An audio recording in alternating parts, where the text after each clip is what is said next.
کیا یہ قرآن کا تصور ہے؟ کیا یہ سنت کا تصور ہے؟ ایسی کوئی چیز نہیں ہے. یعنی ایک وہی ملی ہے، وہی کہیں بھی مل سکتی تھی، وہ غار حرا میں مل گئی یا کہیں اور جگہ سے مل گئی، اس سے کوئی فرق نہیں پڑتا. لیکن کیا غاروں میں جانا یہ کوئی اسلامی تصور ہے؟ یہ سرے سے اسلامی تصور نہیں ہے. لیکن ہمارے ہاں جب صوفیزم، صوفیہ کی روایت قائم ہوئی تو دنیا کو چھوڑ کے چلے جانا، غاروں میں، کھوہوں میں، جنگلات میں، دنیا سے اپنا تعلق توڑ کے یعنی کوئی ایسی جگہ چلے جانا کہ یہ سمجھنا کہ یہ جیسے نبی پاک صلی اللہ علیہ وسلم کو نبوت ملی تھی، ہمیں بھی کوئی روحانی دنیا سے کوئی تعلق قائم ہو جائے گا. ہمارے ہاں یہ ایک تصور بڑا عام تھا. 100-150 سال پہلے تک یہ بڑی عام سی چیز تھی. اب تو ختم ہو گئی وقت کے ساتھ ساتھ ظاہر ہے، لیکن یہ اس تصور نے ہمارے ہاں بڑی حکومت کی ہے. یعنی ہندوستان میں، پاکستان میں، ترکی میں، افغانستان میں، یعنی یہ بیشتر ممالک جہاں پہ صوفیزم تھا، ان علاقوں میں اس تصور نے بڑی حکومت کی ہے. اور وہ تصور کیا تھا کہ نبوت ملنے سے پہلے آپ غار حرا میں جایا کرتے تھے. تو ایسے ہی تصور ان کے ہاں جب دور زوال میں یہ آئے تو انہوں نے یہ سمجھ بیٹھے کہ ان کو جو حکومت ملی تھی حضرت سلیمان علیہ السلام کو، وہ جادو کے زور پہ ملی تھی. اور جب یہ کہا تو اللہ تعالیٰ کی ذات نے فوری طور پہ اس سے پہلے کہ مضمون آگے بڑھے وہاں روک کے جملہ معترضہ لائے ہیں. میں نے سائٹ پہ لکھا ہے جملہ معترضہ. جملہ معترضہ پہلے بھی کئی دفعہ ہم نے پڑھا ہے. یہ کیا چیز ہے؟ جملہ معترضہ بنیادی طور پہ جہاں آتا ہے وہاں کوئی سوال ہے، اس کا جواب دینا ہے، کسی چیز کی کلیریفیکیشن کرنی ہے، کوئی ایشو ہے وہاں پہ جو انڈر ڈسکشن ہے، اس ایشو کو یعنی اس کی وضاحت کرنی ہے. وہ یہ چیز اضافی چیز ہے. یعنی یہ جملہ معترضہ جو ہوتا ہے یہ اضافی چیز ہوتی ہے. اس طرح تضمین ہے، وہ بھی اسی سے ملتی جلتی چیز ہے. تو جملہ معترضہ یہاں پہ لایا گیا ہے. کیوں لایا گیا؟ اس لیے کہ اوپر حضرت سلیمان علیہ السلام کی شخصیت زیر بحث ہے، وہ نبوت کا معاملہ ہے. یہاں بھی نبوت کا معاملہ آئے گا، یہاں پہ بھی جبریل کا معاملہ آئے گا، یہاں پہ بھی قرآن کا اور تورات کا معاملہ آئے گا. تو اللہ تعالیٰ کی ذات اس کو اپنی ذات پہ لے رہی ہے. اس کی کلیریفیکیشن جو ہے نا وہ کرنا بڑا ضروری ہے، کلیئرٹی پہ لانا بڑا ضروری ہے. وہ کیا ہے؟ وما کفر سلیمان، سلیمان علیہ السلام نے کفر نہیں کیا تھا. یہ جو کفر ہے جادو کا، یہ کفر نہیں کیا تھا. ولکن الشیاطین کفروا، بلکہ کس نے کفر کیا تھا؟ انہی شیاطین نے کفر کیا تھا. کفروا کا مطلب یہ ہے کہ انہی شیاطین نے کفر کیا تھا. کن شیاطین نے؟ جو کہ ان یہودیوں کے ہاں پائے جاتے ہیں. یہ بدکماش لوگ جو جادوگری میں اپنا پیشہ انہوں نے اختیار کر لیا ہوا ہے، مذہب کے لبادے میں جادوگری کا جو پیشہ ہے اختیار کر لیا ہوا ہے، یہ انہی شیاطین نے کفر کیا ہے. حضرت سلیمان علیہ السلام نے کفر نہیں کیا تھا. یہ لوگ کیا کرتے ہیں؟ یعلمون الناس السحر، یہ لوگوں کو جادو سکھاتے ہیں، جادو سیکھتے سکھاتے ہیں، اس کی تعلیم دیتے ہیں لوگوں کے درمیان. اب جو سحر جو میں نے انڈر لائن کیا ہے، سوری ہائی لائٹ کیا ہے ڈفرنٹ کلر کے ساتھ، جو اوپر ماں آیا تھا اس کے ساتھ جوڑیں. وَاتَّبَعُوا مَا تَتْلُو الشَّيَاطِينُ، کہ شیاطین جو کچھ پڑھتے پڑھاتے ہیں وہ کیا ہے؟ سحر کی چیزیں ہیں، جادو کی چیزیں ہیں. تو یہ بریکٹ میں لا کے میں نے اس کو بریکٹ میں کر دیا ہے، جملہ معترضہ ہے. اس کو بریکٹ میں ہم کیوں مطلب بول دیا؟ اس کو پینتھیٹیکل اسٹیٹمنٹ جو ہے نا انگلش میں کہتے ہیں جملہ معترضہ کو. تو وہ ظاہر ہے کہ بریکٹ میں ہوتی ہے، تو اس لیے اس کو عربی زبان میں جملہ معترضہ، ہمارے ہاں اردو میں بھی جملہ معترضہ ہی اس کو بولا جاتا ہے. اچھا، اس چیز کے یہ لوگ پیچھے پڑ گئے. کیوں پڑ گئے؟ نبی پاک صلی اللہ علیہ وسلم کی ذات کو نقصان پہنچانے کے لیے. اس سے پہلے انہوں نے جبرائیل کو دشمن کہا تھا، گویا کہ اپنے تئیں وہاں جبرائیل علیہ السلام کو نقصان پہنچانے کی کوشش کی گئی تھی. یہاں پہ انہوں نے اپنے تئیں حضرت محمد صلی اللہ علیہ وسلم کی ذات والا صفات کو نقصان پہنچانے کی کوشش کی. ہونا تو یہ چاہیے تھا کہ یہ اپنی کتاب کی روشنی میں جیتے، اور کتاب کی روشنی میں نہیں جیے، اور اپنی کتاب کو انہوں نے اپنی پیٹھوں کے پیچھے پھینک دیا. جب پیٹھوں کے پیچھے پھینک دیا تو گویا کہ اپنی کتاب کا کوئی خیال ہی نہیں رہا، گویا وہ اسے جانتے ہی نہیں. کأنہم لا یعلمون، گویا کہ اپنی کتاب کو جانتے ہی نہیں، اور وہ ان چیزوں کے پیچھے پڑ گئے جو کفریہ چیزیں تھیں. ایک جو جملہ معترضہ لایا گیا ہے یہاں پہ دیکھیں، دو چیزیں ہیں جو اللہ تعالیٰ کی ذات نے یہاں پہ واضح کی ہیں. ایک حضرت سلیمان علیہ السلام کے بارے میں واضح طور پہ بتا دیا گیا کہ انہوں نے یہ کفر سرے سے نہیں کیا تھا. یہی شیاطین ہیں جو کچھ یہ کر رہے ہیں، یہ کفر کرتے ہیں. یہ ایک سٹیٹمنٹ. دوسری چیز کا ہمیں یہاں پہ پتہ چلا کہ جو سحر ہوتا ہے، جو جادوگری کا پیشہ ہوتا ہے، وہ بھی کفر ہوتا ہے. یہ بھی شرک ہی طرح کی ایک چیز ہے، جو کہ ہمیں اس جملہ معترضہ میں بتا دی. وما کفر سلیمان ولکن الشیاطین کفروا یعلمون الناس السحر. یہاں پہ ہمیں ایک برات کا پہلو ملتا ہے، یعنی بری کر دیا گیا، ایک نبی کو بری کر دیا گیا. اور دوسرا یہ واضح کر دیا گیا کہ یہ بیسیکلی سحر جو ہے یہ بھی شرک ہی کی نوعیت کی ایک چیز ہے، یہ کفر ہے، اس سے بچنا چاہیے یہ چیز. اچھا آگے بڑھتے ہیں. آگے ہے کیونکہ یہ آیت لمبی ہے. وما انزل علی الملکین ببابل ہاروت وماروت. اور یہ اس چیز کے پیچھے پڑ گئے. یہاں پہ وا لایا گیا ہے، وا، اور اس کے بعد نیچے ترجمے میں دیکھیں تو میں نے اس کو بھی ہائی لائٹ کیا ہے ڈفرینٹ کلر کے ساتھ. اس چیز کے پیچھے لگ گئے. یہ یہاں پہ موجود نہیں ہے. نہیں موجود تو یہ کہاں سے لیا؟ یہ پیچھے جو لفظ آیا تھا نا وَاتَّبَعُوا مَا تَتْلُو الشَّيَاطِينُ، یہ وہاں سے لیا ہے. جب واو آتا ہے اس طریقے سے اینڈ، تو یہ اینڈ کس کے ساتھ جڑا ہے؟ پچھلی سٹیٹمنٹ کیا ہے جس کے ساتھ جڑا ہے؟ وہ سٹیٹمنٹ ہے وَاتَّبَعُوا مَا تَتْلُو الشَّيَاطِينُ. یہ اس کے ساتھ جڑا ہے. یعنی یہ پہلے یہ شیاطین اس چیز کے پیچھے پڑ گئے جو جھوٹے بن کر حضرت سلیمان علیہ السلام کی جو ہے نا حکومت پہ پڑھتے پڑھاتے ہیں، اس چیز کے پیچھے پڑ گئے. اور پھر وہ اس چیز کے پیچھے بھی پڑ گئے. وما انزل علی الملکین، یہ اس چیز کے پیچھے بھی پڑ گئے. کس چیز کے پیچھے؟ جو ہم نے اتاری تھی، دو فرشتوں پہ اتاری تھی. بابل ہاروت و ماروت. بابل ایک جگہ کا نام ہے، بیبلون انگلش میں اس کو کہتے ہیں. یہ عراق سے لے کے ترکی تک ایک بہت بڑی حکومت ہوا کرتی تھی. جب ان کی حکومت ختم ہوئی ہے آپس میں لڑ کے، یہ پہلے بھی ذکر ہو چکا ہے، حضرت سلیمان علیہ السلام کے دور میں ان کی ایک بہت بڑی امپائر، سب سے جو پیک پیریڈ ہے ان کا پولیٹیکلی، وہ حضرت سلیمان علیہ السلام کا دور ہے. اس کے بعد ان کی یہ حکومت دو حصوں میں تقسیم ہو گئی تھی، دو حکومتیں بن گئی تھیں.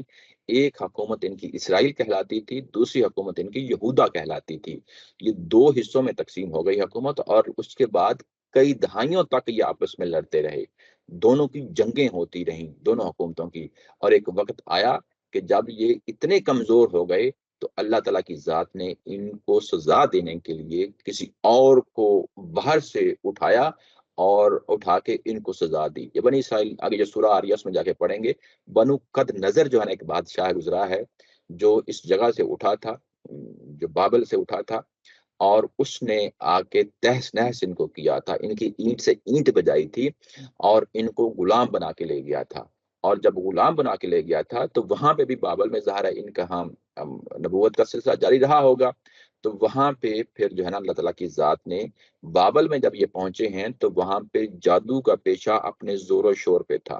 جب زور و شور پہ تھا تو اس کا توڑ کرنے کے لیے اس کو جو ہے نا جو توڑ کرنے کا مطلب یہ ہے کہ ظاہر ہے کہ وہ لوگ جادو کرتے تھے، پھر وہ اس کا اثر بھی ہوتا تھا. تو اللہ تعالیٰ کی ذات نے وہاں پہ دو فرشتوں کو اتارا. یہ اس کی بات ہو رہی ہے. یعنی پہلی بات تو حضرت سلیمان علیہ السلام کے حوالے سے، یعنی بات اصل میں ہے کیا چیز ہے وہ چیز ذہن میں رہنی چاہیے. یہاں کوئی سٹوری سنانا مقصود نہیں ہے. یعنی اصل میں بات یہ ہے کہ پیغمبر کو ضرر پہنچانے کے لیے اب یہ جادو وغیرہ چیزوں کے پیچھے لگ گئے ہیں کہ کسی طریقے سے اس پیغمبر کا خاتمہ کیا جائے.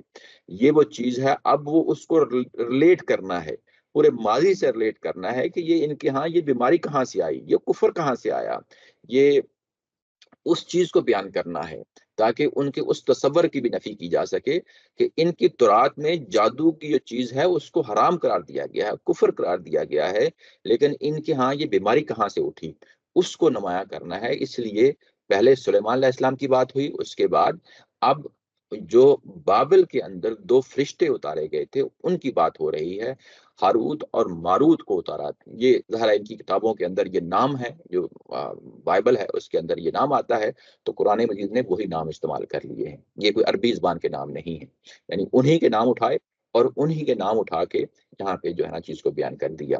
ہم نے ان کو اتارا تھا اور اس کی کہا تھا جس طرح یہاں پہ جملہ معترضہ آیا تھا کہ سلیمان علیہ السلام نے یہ کام نہیں کیا تھا، انہی بدبختوں نے یہ کام کیا ہے، انہی شیطانوں نے یہ کام کیا ہے.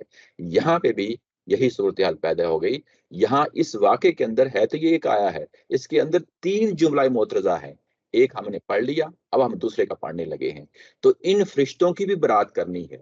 ان فرشتوں سے بھی اللہ تعالیٰ کی ذات نے بتانا ہے کہ جادو سے کوئی تعلق نہیں تھا. ان کے پاس جو علم تھا اس کی نوعیت کیا تھی اس کو واضح کرنا ہے. وہ واضح کرنے کے لیے جملہ معترضہ ہے. وہ کیا ہے؟ ہاروت اور ماروت کے بعد وما يعلمان من احد حتى يقولا انما نحن فتنہ. وہ جب بھی جو ہے نا کیا کرتے؟ وما يعلمان، جب بھی جو ہے نا وہ کسی کو تعلیم دیتے، سکھاتے، کسی کو بھی، کسی شخص کو بھی، من احدن، کسی کو بھی تعلیم دیتے، سکھاتے، حتی یقولا، یہاں تک کہ وہ کہہ اٹھتے، یعنی سکھانے سے پہلے باقاعدہ ٹریننگ کرتے، باقاعدہ بتاتے. حتی یقولا یعنی کہہ اٹھتے، دونوں کہہ اٹھتے، دونوں فرشتے کہہ اٹھتے. یقولا کا مطلب دونوں کہہ اٹھتے، انما نحن فتنہ، ہم فتنہ ہیں، ہم فتنے کا ذریعہ ہے. فلا تکفر، اور اس فتنے میں پڑھ کے تم کفر اختیار نہ کرنا. اس فتنے میں پڑھ کے تم کفر اختیار نہ کرنا. یہ بات ہے یہ یہاں پہ کہی گئی ہے. دونوں میں اگر آپ دیکھیں بات جو ہو رہی ہے اس چیز پہ، ذہن پہ اب اپنے فوکس کرنا ہے. ہم نے جو کچھ بھی دریافت کرنا ہے قرآن مجید کے لفظوں سے دریافت کرنا ہے، باہر سے نہیں کرنا. دوسری تفسیریں پڑھیں گے تو اس کے اندر بہت ساری الجھنیں ہیں جو کلیئر نہیں ہوتی. وہ الجھن یہ ہے، بڑی نمایاں جو الجھن سامنے آتی ہے وہ یہ آتی ہے کہ یہ بھی کوئی جادو سکھا رہے ہیں. یعنی یہاں پہ جو ان کے لیے علم استعمال ہوا ہے کہ وہ کون سا علم سکھا رہے ہیں، تو عمومی طور پہ جو ہماری تفسیریں ہیں وہ یہی بتاتی ہیں کہ یہ بھی جادو سکھا رہے ہیں. حالانکہ ایسا نہیں ہے. وہ جب انسان تفسیریں پڑھتا ہے تو وہ ذہن بن جاتا ہے، لیکن کیا قرآن کے الفاظ یہ بتا رہے ہیں؟ ایسا ہرگز نہیں ہے. یعنی قرآن کے الفاظ ایسا نہیں بتا رہے کہ یہ جادو سکھا رہے ہیں. یہ کیا سکھا رہے ہیں اب ہم دیکھتے ہیں، ایک ایک لفظ کو دیکھتے ہیں کہ یہ کیا سکھا رہے ہیں. یہاں لفظ بولا ہے وما انزل علی الملکین، جو کچھ ان 2 فرشتوں پہ نازل کیا گیا تھا، نازل کیا گیا تھا. یہاں پہ ماں کا لفظ آیا ہے لیکن یہ نہیں پتا کہ وہ کیا نازل کیا گیا تھا. یہ نہیں پتا کہ وہ کیا نازل کیا گیا تھا. نازل کچھ کیا گیا ہے، اپنا وجود رکھتا ہے وہ کیا چیز ہے جو کچھ نازل کیا گیا ہے. اس کے کچھ نتائج ہیں وہ جو ہیں وہ زیر بحث ہے. یہاں پہ ملکین فرشتے آ گئے، فرشتے ہیں اور وہ بابل میں اترے ہیں. ہاروت اور ماروت ان کا نام ہے. اور اس کے بعد جملہ معترضہ میں اصل چیز جملہ معترضہ میں سمجھنے والی ہے. پہلا کلو تو جو ہمیں مل گیا کہ انزلہ، ان پہ نازل کیا گیا. یہاں پہ وہ کوئی اپنے اختیار سے نہیں ہے، یعنی کوئی ایسی چیز، بلکہ ان پہ نازل کی گئی تھی، ان فرشتوں کو بھیجا گیا تھا، انٹینشنلی بھیجا گیا تھا. اور اس کے بعد ہے وما یعلمان، وہ نہیں سکھاتے تھے، وہ نہیں سکھاتے تھے کسی شخص کو. جو علم ان کے پاس تھا، جو علم ان کے پاس تھا وہ نہیں سکھاتے تھے، یہاں تک کہ وہ کہہ اٹھتے تھے کہ ہم فتنہ ہیں. یعنی جو کچھ ہم فتنہ ہیں، مطلب یہ ہے کہ ہمارے پاس جو کچھ ہے وہ فتنہ ہے، ہم فتنے کا ذریعہ ہیں. اور اس فتنے میں پڑھ کے تم نے کفر نہیں کرنا، اس فتنے میں پڑھ کے تم نے کفر نہیں کرنا. یہاں پہ دوسرا کی ورڈ ہے وہ ہے فتنہ. فتنہ قرآن مجید میں آگے بھی چل کے دیکھیں گے. فتنہ اور فساد ہم اردو زبان میں لفظ بول لیتے ہیں، فتنے کا مطلب اردو زبان میں جو فساد بنتا ہے یہ عربی زبان میں نہیں ہے، یہ بھی یاد رکھیں.